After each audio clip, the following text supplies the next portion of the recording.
Well, President Trump ordering the Department of Homeland Security to increase the number of ICE officers by 20,000 as he ramps up his administration's deportation flight efforts. The planes taking off quietly and rapidly. ICE air flights are back on to Mexico and beyond as the Trump White House pushes full steam ahead on mass deportations. NewsNation's Jorge Ventura joins us live from San Antonio. So, Jorge, what can you tell us now about this spike in deportation flights?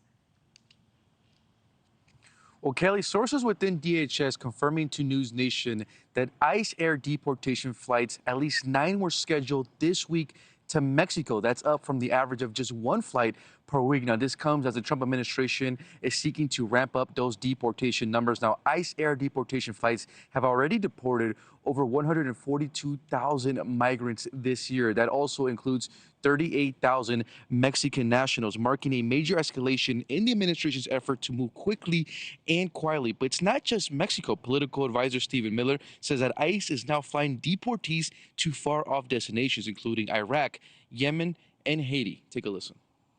So ICE sends planes to every country in the world. We send planes to Iraq, we send planes to Yemen, we send planes to Haiti, we send planes to Angola. I mean, ICE is sending planes all over the world all the time.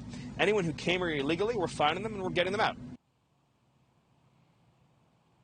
Meanwhile, Mexico is struggling to manage the Mexican nationals deportees. Only about a third of deported Mexicans are checking in into the 10 government-run welcome centers near the southern border. Most don't stay overnight, and many refuse help altogether. Mexican officials admit they can't force anyone to stay at the welcome centers. Some migrants take supplies and vanish, while others are flown deeper into Mexico out of reach of support services. Now, the final departure across the border is only part of the plan. Inside the U.S., the Trump administration is now shifting resources towards finding and deporting those who already made it in.